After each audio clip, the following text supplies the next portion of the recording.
Bienvenue pour ce culte de bonbonneaux, pour ce culte de fin d'année. J'ai décidé de commencer ce moment par une petite histoire. Alors c'est l'histoire d'un enfant qui ne savait pas exactement qu'est-ce qu'il faisait là sur Terre. C'est quoi le but de la vie, se dit-il. Alors, comme tous les enfants, il sait que les vieilles personnes sont des personnes très sages. Ça dépend des fois. Mais là, il trouve un vieillard très sage et il lui dit « Que faut-il faire en cette vie ?» Et le vieux monsieur lui répond « Il faut aimer. » D'accord, mais comment est-ce que je saurais que j'aime ? Va chez les tiens, dit le vieux monsieur, puis reviens me voir. L'enfant part donc, et quelques jours plus tard, il revient. Et il dit au vieil homme « Je suis là. » Le monsieur lui dit « As-tu mangé avec les tiens ? As-tu bu avec eux ? As-tu habité chez eux ? » « Oui, j'ai fait tout cela. » Le vieillard dit « Très bien.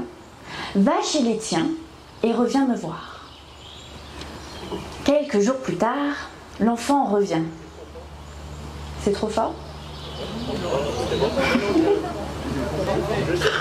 Circule. Donc l'enfant revient et il lui dit « Je suis là. » Et le vieil homme lui demande « T'ont-ils embrassé et servi comme un prince ? T'ont-ils donné à manger des grands plats de grande valeur ?» Le petit garçon répond « Bah non. » Et le vieillard dit « Tu commences à aimer. Va et reviens me voir plus tard. » Quelques jours plus tard, l'enfant revient et dit « Je suis là. » Et le vieil homme lui demande « Les tiens se sont-ils moqués de toi ? T'ont-ils traité avec injustice ?» « Oh oui, » répond le petit garçon. Le vieillard hoche la tête et dit « Tu commences à aimer. Va chez les tiens, puis reviens me voir. » Et là, le petit garçon hésite. Puis il tourne la tête et il dit « Non, je crois qu'il vaut mieux que je reste chez les miens car ils ont besoin de moi. » Alors le vieillard sourit. Vous m'entendez ? Oui. Alors le vieillard sourit et dit « Très bien, maintenant tu sais ce que veut dire aimer. » Bienvenue, bienvenue à nous qui ne savons pas toujours aimer, à nous qui nous posons des questions sur l'intérêt de vivre sur cette terre.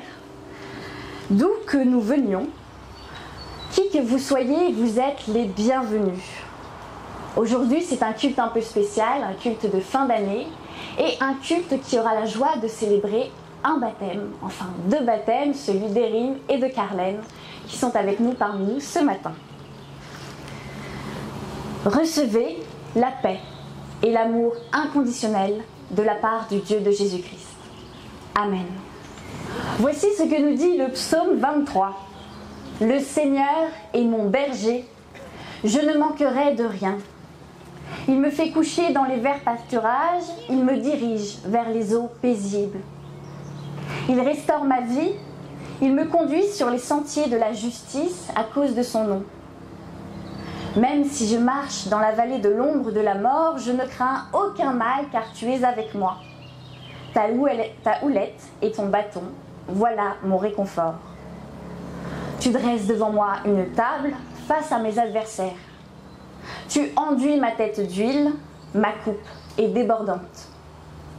Oui, le bonheur et la fidélité m'accompagneront tous les jours de ma vie et je reviendrai à la maison du Seigneur pour la longueur des jours. Amen. Et je vous invite à chanter, venez le célébrer.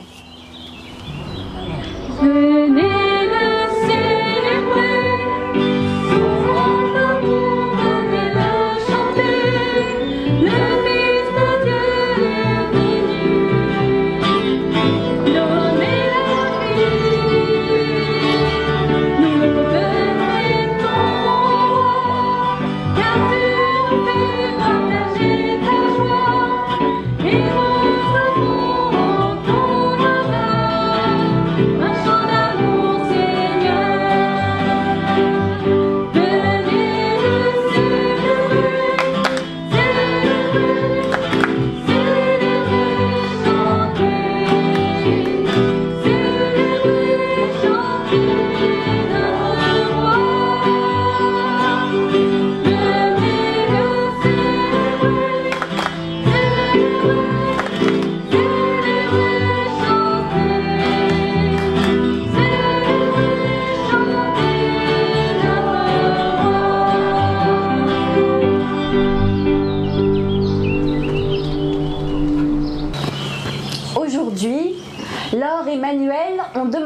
à leurs filles, Erin et Carlène, de recevoir le baptême.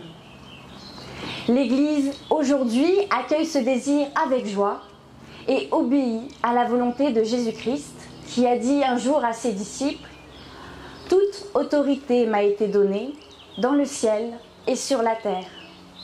Allez et de toutes les nations faites des disciples. Baptisez-les au nom du Père, du Fils et du Saint-Esprit. Apprenez-leur à garder tout ce que je vous ai enseigné. Et moi, je suis avec vous tous les jours, jusqu'à la fin du monde. »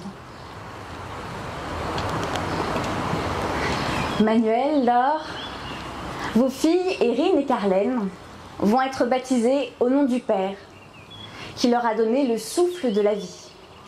Elles vont être baptisées au nom du Fils, Jésus-Christ, mort et ressuscité pour elles, qui les appelle à son service. Elles vont être baptisées au nom du Saint-Esprit, qui fera naître en elles la foi, qui a déjà un petit peu commencé, l'espérance et l'amour qu'elles ont à profusion. Chaque jour, notre baptême nous rappelle que nous dépendons de Dieu seul et qu'ensemble, nous vivons de son amour. Nous croyons que cela est vrai pour nous et pour nos enfants. En effet, nous aimons Dieu, car Dieu nous a aimés le premier. Croire en Dieu signifie vivre en se sachant connu, suivi, aimé et porté. Ce Dieu qu'on ne peut ni comprendre ni atteindre, qui nous dépasse infiniment, nous environne de sa tendresse. Il nous soutient dans nos défaillances et nous aime de son ardeur. Dieu se rencontre partout, dans la réflexion des vieux sages et des jeunes enfants, dans la prédication des prophètes, dans nos histoires tourmentées, dans la nature et dans la beauté. Dieu se rencontre surtout dans celui qui s'est abaissé, qui s'est donné, celui qui s'est approché de nous pour nous parler, nous secourir et nous transformer. Il est en Jésus-Christ qui a lutté, souffert et qui est mort pour nous conduire à lui. Il est en Jésus-Christ ressuscité, qui a fait jaillir en nous la vie nouvelle. Il fait naître en nous la volonté de la paix, la soif de justice, le goût du service, la compassion pour son prochain. Il suscite une confiance qui ne désespère jamais, un amour que rien ne rebute, une espérance qui nous permet de voir plus loin que le monde. Je vous invite à la prière. Assurés de l'amour de Dieu en Jésus-Christ, reconnaissons notre péché. Père, un jour nous avons été baptisés. Pardonne-nous de l'oublier si souvent. Nous avons été baptisés en ton nom et nous t'aimons pas toujours de tout notre cœur. Nous savons ni dire ni montrer que nous sommes tes enfants. Nous nous écartons de toi et nous voulons marcher seuls, comme des grands. Nous avons été baptisés au nom de ton Fils qui nous aime et nous n'aimons pas notre prochain. Nous cherchons notre propre intérêt au lieu de le servir. Nous avons été baptisés au nom de l'Esprit et nous avons porté les fruits de l'amour, de la fidélité et de la joie. Nous t'en prions, Père, accorde-nous ton pardon et donne-nous de vivre dans ta paix et à ton service. Amen. Et voici ce que nous déclare le Seigneur en retour. Je vous donnerai un cœur nouveau. Je mettrai en vous mon esprit et je serai votre Père. Vous serez mes fils et mes filles. Celui qui écoute ma parole, dit Jésus, et qui croit en celui qui m'a envoyé, a la vie éternelle. Il ne vit pas sous le jugement. Il est passé de la mort à la vie. Que Dieu mette en nous l'assurance de son pardon, qu'il nous donne l'envie de marcher et d'avancer vers son royaume. Amen.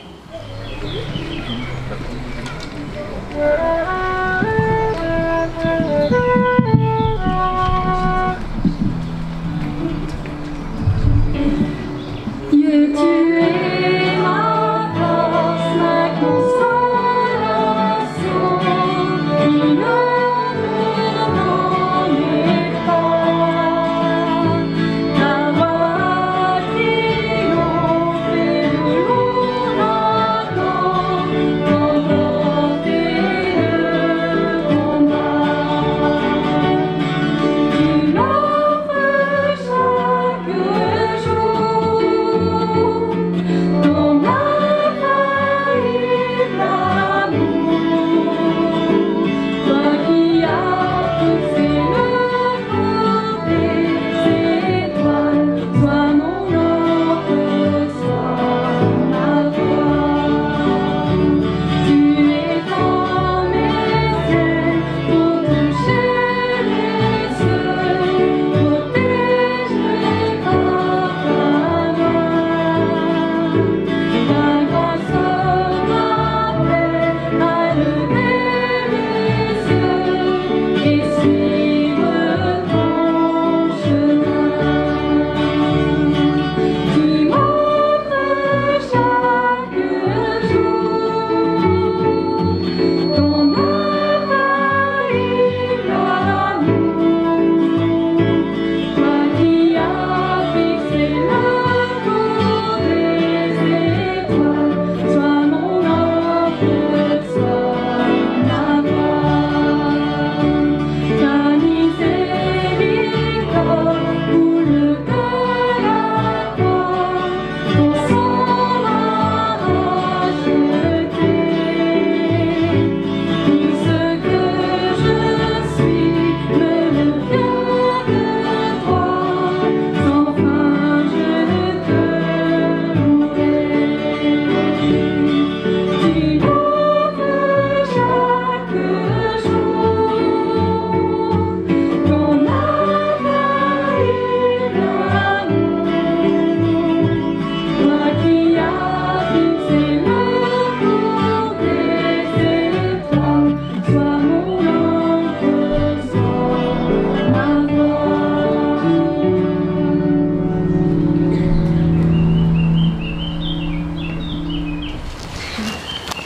Avant la lecture du texte biblique, je vous invite à la prière. Seigneur notre Dieu, tu nous demandes d'aimer notre prochain, d'aimer Dieu, d'aimer la création que tu as faite. Ce n'est pas toujours facile. Aujourd'hui, envoie sur nous ton Esprit Saint, afin qu'il nous éclaire, qu'il ouvre notre cœur à l'amour, qu'il ouvre notre esprit à l'accueil de l'autre et qu'il ouvre notre bouche afin que nous disions à chacun des mots fraternels. Amen. Marc, chapitre 10, versets 13 à 16. Des gens lui amenaient des enfants pour qu'il les touche de la main. Mais les disciples les rabrouèrent. Voyant cela, Jésus s'indigna. Il leur dit : laissez les enfants venir à moi. Ne les empêchez pas, car le royaume de Dieu est pour ceux qui sont comme eux. Amen. Je vous le dis, quiconque n'accueillera pas le royaume de Dieu comme un enfant n'y entrera jamais. Puis il les reprit dans ses bras et se mit à les bénir en posant les mains sur eux. Jean, chapitre 4, versets 7 à 21. Bien-aimés, aimons-nous les uns les autres, car l'amour est de Dieu, et quiconque aime est né de Dieu et connaît Dieu. Celui qui n'aime pas n'a jamais connu Dieu, car Dieu est amour. C'est en ceci que l'amour de Dieu s'est manifesté parmi nous. Dieu a envoyé son Fils unique dans le monde pour que nous vivions par lui. Et cet amour, ce n'est pas que nous ayons aimé Dieu, mais que lui nous a aimés et qu'il a envoyé son Fils comme l'expiation pour nos péchés. Bien-aimés, si Dieu nous a tant aimés, nous devons nous aussi nous aimer les uns les autres. Personne n'a jamais vu Dieu. Si nous nous aimons les uns les autres, Dieu demeure en nous, et son amour est accompli en nous. À ceci, nous savons que nous demeurons en lui, comme lui en nous, et qu'il nous a donné de son esprit. Et nous avons vu, nous témoignons que le Père a envoyé le Fils comme sauveur du monde. Celui qui reconnaît que Jésus est le Fils de Dieu, Dieu demeure en lui.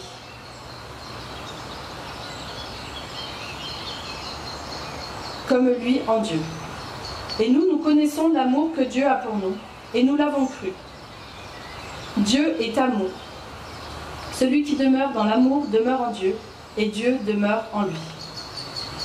C'est en cela que l'amour est accompli parmi nous, pour que nous ayons de l'assurance au jour du jugement. Tel il est, lui, tel nous sommes aussi dans ce monde. Il n'y a pas de crainte dans l'amour, mais l'amour accompli bannit la crainte. Car la crainte suppose un châtiment, et celui qui craint n'a pas accompli dans l'amour. Quant à nous, nous aimons parce que lui nous a aimés le premier. Si quelqu'un dit « j'aime Dieu » et qu'il déteste son frère, c'est un menteur. Car celui qui n'aime pas son frère qu'il voit ne peut aimer Dieu qu'il ne voit pas. Et nous avons de lui ce commandement, que celui qui aime Dieu aime aussi son frère.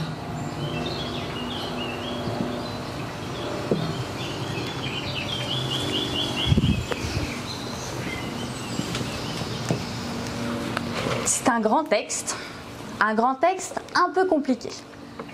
Alors aujourd'hui, nous allons essayer de répondre à 3 questions que nous pose le texte de Jean et celui de Marc. D'abord, comment garder le contact avec Dieu ou comment rester connecté à lui, on pourrait dire aussi. Ensuite, qu'est-ce que veut dire Dieu est amour? Et enfin, pourquoi Jésus nous dit d'être comme des enfants? Puis peut-être une dernière question aussi. Quels outils avons-nous à notre disposition pour rester connectés à Dieu, pour rester connectés à l'amour de Dieu? Alors dans sa lettre, Jean nous donne une recette pour être connecté à Dieu.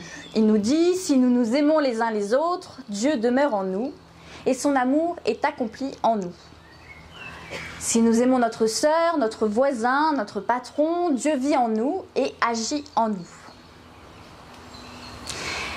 Mais voilà, je me suis dit, en fait, c'est pas si facile que ça, cette recette de cuisine. Car qui peut dire qu'il aime vraiment son prochain? Qui peut dire j'aime tout le monde? Même celui qui m'a fait du mal, même celui avec lequel je ne suis jamais d'accord. Des fois, il nous arrive de nous dire que c'est plus facile d'aimer Dieu. Parce que Dieu, on ne le voit pas. Alors que la personne à côté de nous, on la voit. Elle nous parle, elle nous énerve, elle nous exaspère et on se dit « Oh là là, Dieu est quand même beaucoup plus simple. Il ne me dit pas, c'est pas ceci que tu dois faire, c'est pas cela. Il se tait, il écoute, c'est super. » Mais ça ne marche pas comme ça. Et nous voilà coincés. Nous nous disons chrétiens, mais nous sommes incapables d'aimer. Nous sommes des menteurs, nous dit Jean, et le mot est quand même très fort. Et nous lisons dans cette lettre que nous devons nous aimer, que celui qui aime Dieu aime aussi son frère. Par notre manque d'amour pour les autres, nous nous coupons de Dieu, nous dit Jean. Nous perdons le réseau, nous perdons la connexion. Alors, la crainte peut s'installer. Nous savons que nous ne faisons pas ce qu'il faudrait faire et nous savons que cela nous sera reproché un jour ou l'autre. C'est la peur du jugement. Nous voilà coincés et la solution ne peut pas venir de nous. Alors Dieu nous propose une issue de secours. Il a envoyé son Fils unique dans le monde pour que nous vivions par lui. L'issue de secours, c'est Jésus. Jésus, c'est la personne qui a réussi à avoir une connexion parfaite avec Dieu. C'est lui qui nous montre le chemin pour aimer, pour aimer les autres et pour aimer Dieu. C'est Jésus qui nous explique comment aimer. Alors aimer, ce n'est pas être toujours d'accord avec l'autre, puisque Jésus était rarement d'accord avec les pharisiens et les scribes.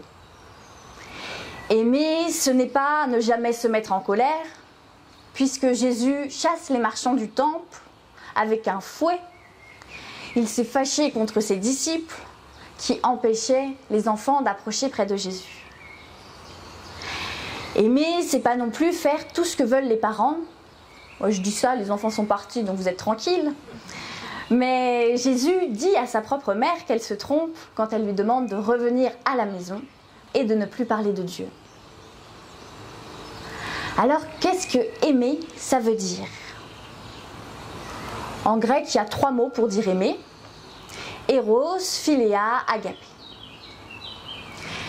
Aimer d'éros, c'est l'amour passionnel, c'est les passions de jeunesse, de début de couple. C'est le désir de posséder quelque chose ou quelqu'un.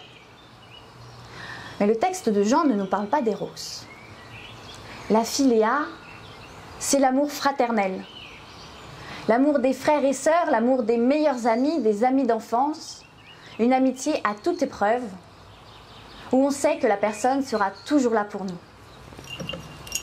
Mais notre texte ne nous parle toujours pas de philéa. Il nous parle d'agapé. Et là, la définition, elle est un petit peu plus compliquée, puisqu'il s'agit de l'amour divin. L'amour de Dieu, l'amour qu'il a pour chacun de nous.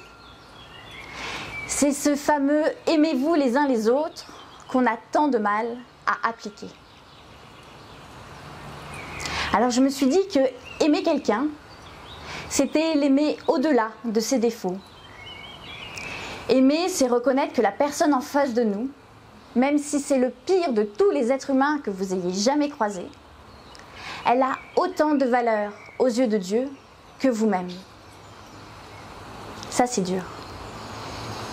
Aimer, c'est respecter la vie, c'est croire au changement, croire à l'éternelle seconde chance. Aimer, c'est laisser la porte grande ouverte et garder l'espérance. C'est cela, selon moi, l'amour de Dieu, l'éros. C'est à cet amour-là que nous appelle notre baptême. Et c'est cet amour-là que Jésus applique toute sa vie. Dans l'éros, il n'y a pas de crainte du jugement, car il n'y a pas besoin d'être parfait, irréprochable pour être aimé. Il n'y a que de la joie. La joie d'être aimé malgré tous nos défauts, et cet amour nous donne envie de nous améliorer, de faire mieux et de continuer à avancer. Et ça, c'est une bonne nouvelle. Donc pour rester connecté à Dieu, il faut aimer son voisin, son frère, c'est-à-dire le reconnaître comme une personne qui a le droit de vivre, qui a le droit de s'exprimer, qui a sa place parmi nous, même si elle nous énerve. Aimer l'autre, c'est que reconnaître que Dieu l'aime autant que nous. Donc, pour rester connecté à Dieu, il faut aimer son prochain et être comme des enfants. C'est le texte de Marc. J'ai fait une petite séance caté particulière avec une jeune fille de 12 ans et on a lu ce texte. Elle n'a rien compris du tout. Elle a dit, ça veut dire quoi? Le royaume de Dieu est pour ceux qui sont comme les enfants. On a réfléchi ensemble. Accueillir le royaume de Dieu comme un enfant. Alors, quelle est la différence entre un adulte et un enfant? On sait, les enfants, ils sont loin d'être parfaits. Ils se disputent entre eux, ils se tirent les cheveux, ils se jalousent. Ah, c'est mon frère qui a eu le plus gros morceau de gâteau. Ils se volent leurs jouets. Bref, ce sont des êtres humains. Mais la différence entre un enfant et un adulte, selon moi, c'est qu'un enfant sait que même s'il fait des bêtises, il sera toujours aimé de ses parents. Un enfant sait qu'il dépend entièrement de ses parents pour l'habiller, pour le nourrir, pour l'éduquer. Un enfant, il a entièrement confiance. Il se laisse porter, il se laisse guider. Et je pense que c'est cela la différence entre les adultes et les enfants. Un adulte a souvent tendance à vouloir compter que sur lui-même, à surtout ne pas demander d'aide, parce que ça montre qu'on est faible. Les adultes ont tendance à vouloir mériter l'amour des autres. Mais il n'y a pas de mérite dans l'amour. Il n'y a pas de joie à vouloir tout faire tout seul. En se fermant aux autres, en voulant tout faire soi-même, on se ferme aussi à Dieu. Et c'est pour ça que Jésus nous dit « Soyez comme des enfants. Mettez votre confiance en Dieu et dans les personnes qui vous sont proches, afin que Dieu reste près de vous. »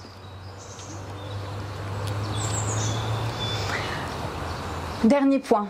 Aimer les autres malgré leurs défauts, leur faire confiance à Dieu comme un enfant, ce n'est pas facile et heureusement pour nous, nous avons une boîte à outils à notre disposition afin de rester connectés à Dieu.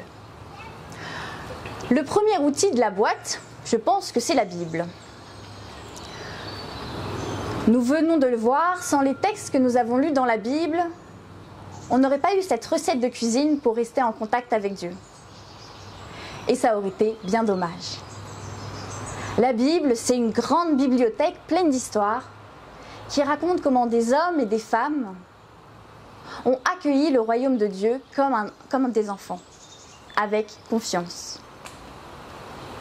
C'est comment, aussi différents qu'ils étaient, ils ont trouvé le chemin de l'amour.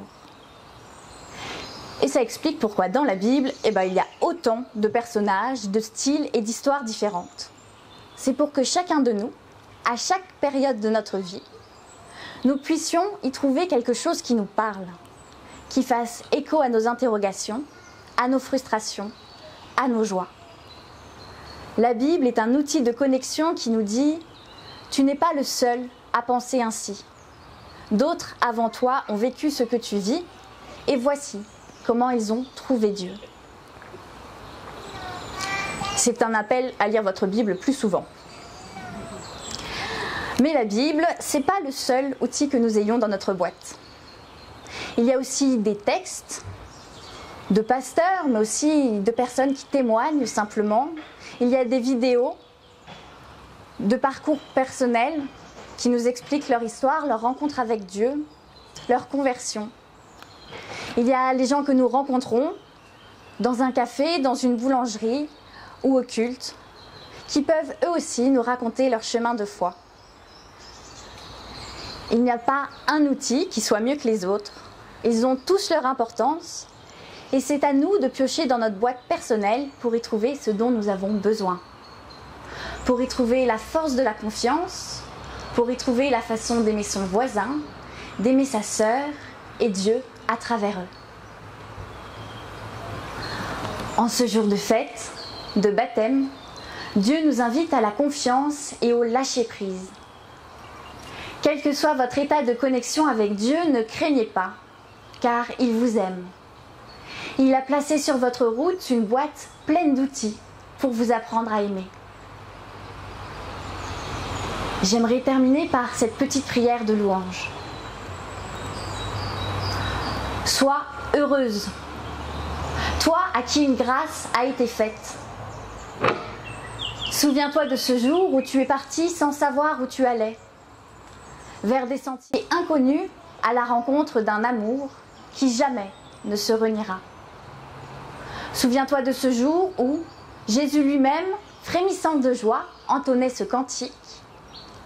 Je te loue, Père du ciel et de la terre, de ce que tu as caché ces choses aux sages et aux intelligents, et de ce que tu les as révélées aux tout petits. Amen.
Bonjour à toutes et à tous. Je suis très heureuse de vous accueillir ici dans notre temple de verdure et de fleurs, dans ce magnifique jardin. Très heureuse de vous voir en vrai, de pouvoir se parler, chanter ensemble et partager ce culte traditionnel de Montbonneau. Encore un grand merci à tous ceux qui ont contribué à la réussite de cette journée. Vous savez, le banc, la chaise sur laquelle vous êtes assis, ces fleurs, ça a été amené par quelqu'un, ça a été aménagé par quelqu'un. Donc nous vivons un culte éphémère, mais qui contribue à notre bien-être, à l'unité de notre Église. Votre participation à la fin sera bienvenue pour ranger. Et s'il y en a qui veulent se lever un peu plus tôt, dimanche 12 septembre, nous recommencerons ce culte éphémère qui fait tellement de bien. Et comme le disait si bien Marianne, nous aimons-nous notre Église. Nous faisons des choses ensemble, mais vous savez que notre Église ne dépend que de nous, que de vous. Voilà, c'est le moment de la collecte. Je vous invite à la prière. Seigneur, nous le savons, c'est de toi que nous recevons toutes choses dans ce monde. D'abord que nous recevons la vie, bien sûr, même si nos parents sont des médiateurs de cette vie. Le livre de la Genèse nous le dit, nous sommes tes enfants. Et avant même que nous soyons nés, toi, tu nous connaissais, Seigneur. Dès le ventre de notre mère, tu nous connaissais. Seigneur, alors reçois cette offrande que nous t'offrons à titre personnel, mais aussi en tant que communauté rassemblée, appelée à s'aimer. Reçois cette offrande comme le signe de notre amour, de notre volonté de t'aimer de tout notre cœur, de toute notre âme, de toute notre force, et aussi de toute notre intelligence. Aussi reçois cette offrande comme le signe de notre volonté d'aimer notre prochain comme nous-mêmes. Et Seigneur, sans ton amour, sans ton esprit, nous ne saurons le faire. Merci, parce que nous savons que tu veux nous aider sur ce chemin de l'amour et de l'accueil de l'autre. Et Seigneur, bénis nos projets, bénis notre fraternité, bénis notre Église. Amen. C'est déjà la fin de l'année scolaire qui est passée très vite. Et je voudrais inviter Hélène à me rejoindre pour qu'on puisse la remercier. Hélène, c'est cette jeune fille volontaire pour la paix qui a passé une année parmi nous, au sein de notre Église, au service de notre Église et du diaconat protestant. Et en votre nom à tous, je voudrais la remercier.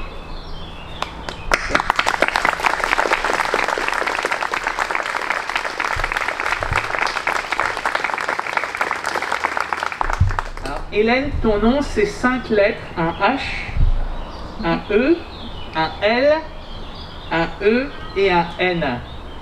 Et j'ai associé à ces 5 lettres quelque chose que je voulais te dire. D'abord, il y a un H. Je me suis dit, voilà, c'est difficile, hein, il n'y a pas beaucoup de mots en français qui commencent par H. Puis je me suis souvenu de cette action du diaconat protestant, le haber. Certains connaissent cette action, il s'agit d'offrir à des personnes en difficulté un toit pendant un moment pour les aider à se reconstruire, notamment d'offrir ce toit à des plus jeunes sur leur chemin de vie. Alors, j'espère, Hélène, que pour toi, notre Église a été un haber, tu n'es que de passage. Un haber, c'est, oui, je ne l'ai pas dit, c'est, vous le savez peut-être, c'est un endroit quand on se promène en randonnée où on peut s'abriter pour un moment, on peut reprendre des forces, on peut faire un peu de feu avant de repartir sur son chemin. J'espère que cette église aura été pour toi comme un haber où tu as pu te poser, où tu as pu te sentir en sécurité tout de même, où tu as pu réchauffer ton cœur avant de repartir sur ton chemin de vie. Un E, E comme énergie. Hélène, tu as beaucoup d'énergie, tu as donné beaucoup de ton énergie dans cette église, on a vraiment ressenti cette énergie vitale. Garde cette énergie, elle est précieuse pour toi. Elle est précieuse pour l'Église, elle est précieuse pour le monde. Garde cette énergie, je suis sûr que tu vas la garder. Elle apostrophe évidemment l'échoppe. Hein. Tout gros investissement, on n'aurait pas pu ne pas dire un mot de cette échoppe, de cet espace où l'on donne un peu à manger comme on l'a chanté, un peu à boire, un peu à manger à ceux à qui on manque, et les chopes évidemment semblables, symbole de ce repas que nous avons partagé ensemble. Eux, comme aussi école biblique, j'ai été appelé à t'investir dans le travail de jeunesse, et j'ai été investi dans le travail de l'école biblique. Évidemment, c'était une année un peu particulière avec beaucoup de chamboulements. Ça aurait été différent une autre année, mais voilà, on a fait comme on pouvait. Mais merci de cet engagement dans l'école biblique. Et puis j'ai oublié elle, oui, elle comme les chopes, elle aussi comme les visites. Je triche un petit peu, mais bon, je prends cette liberté parce que Hélène a fait beaucoup de visites aussi, et donc c'est précieux les visites, on est reconnaissant pour cela.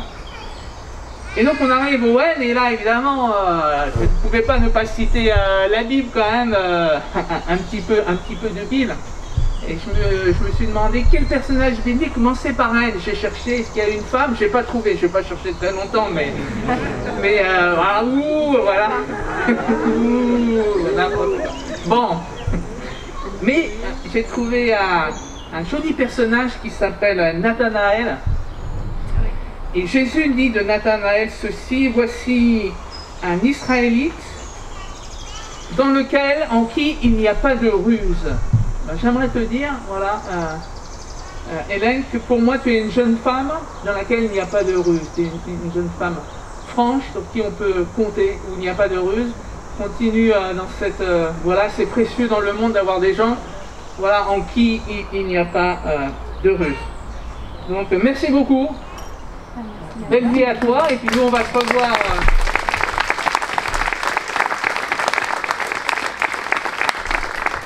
C'est pas tout à fait fini encore pour Hélène, parce qu'elle va aller au Grand Kiff, hein, ce grand rassemblement jeunesse national là, qui a lieu tous les 4 ans. Donc on va se voir quand même un petit peu, et donc elle va terminer vraiment son stage. Le Grand Kiff c'est entre mi-juillet, enfin fin juillet et début août, donc elle sera encore parmi nous d'une certaine manière jusque fin août. Alors, un petit cadeau. On aime bien offrir ce cadeau, c'est une croix protestante, voilà, c'est quelque chose qui est notre identité réformée protestante. Donc comme ça, tu te souviendras un petit peu de nous quand tu seras reparti dans ton pays. Donc au nom de toute la communauté, de l'association cultuelle et aussi le diaconat protestant, on n'est qu'une seule église évidemment, c'est bien. Voilà, avec un grand plaisir, en votre nom à tous.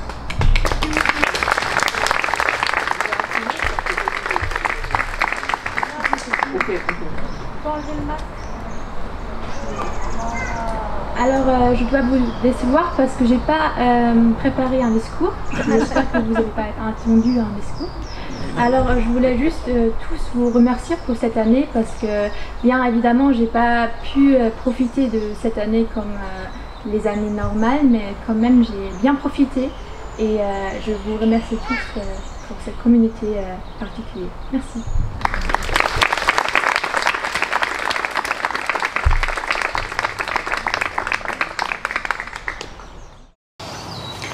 Ce culte touche à sa fin. Je ne sais pas si vous avez faim, mais moi, ça commence à venir. Je vous invite un court instant encore à prier ensemble, puis à chanter, et ensuite à tirer nos pique-niques de nos sacs pour nous mettre sur l'herbe fraîchement tondue la semaine dernière et bien confortable. Nous prions.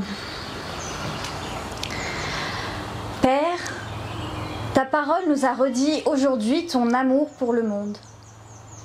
Ta parole nous a redit la manière d'aimer le monde.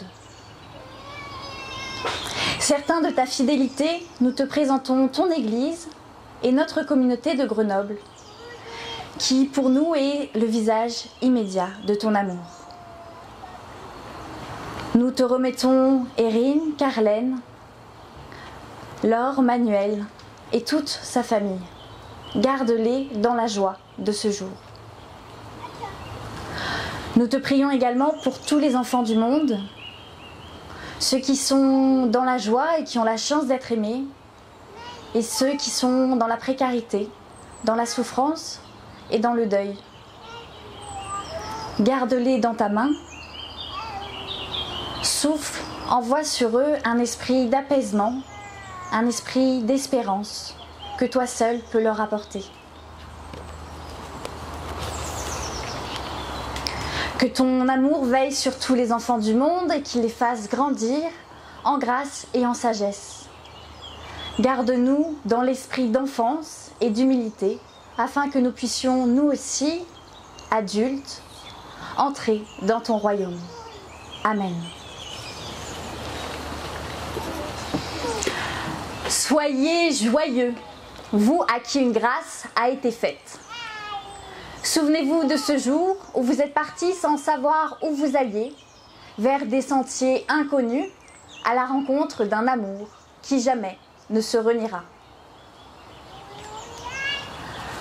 Abandonnez-vous dans les mains de Dieu, car c'est le secret d'un cœur d'enfant. Prenez le temps de donner, c'est du pain pour l'affamé. Prenez le temps d'aimer et d'être aimé, c'est une grâce qui nous vient de Dieu. Prenez le temps de prier, car c'est une force pour toute la terre. Dieu le Père vous bénit et vous garde. Il vous offre son amour inconditionnel. Il renouvelle en vous la grâce de votre baptême. Jésus le Christ vous bénit et vous garde. Il vous montre le chemin de l'amour et vous accompagne toute votre vie. L'Esprit Saint vous bénit et vous garde. Il demeure en vous et place sur votre route des témoins, des boîtes à outils pour vous permettre d'avancer. Allez dans la paix du Christ avec la force qui vous est donnée. Amen. Et je vous invite à chanter avec force et joie, tous unis dans l'esprit. 1,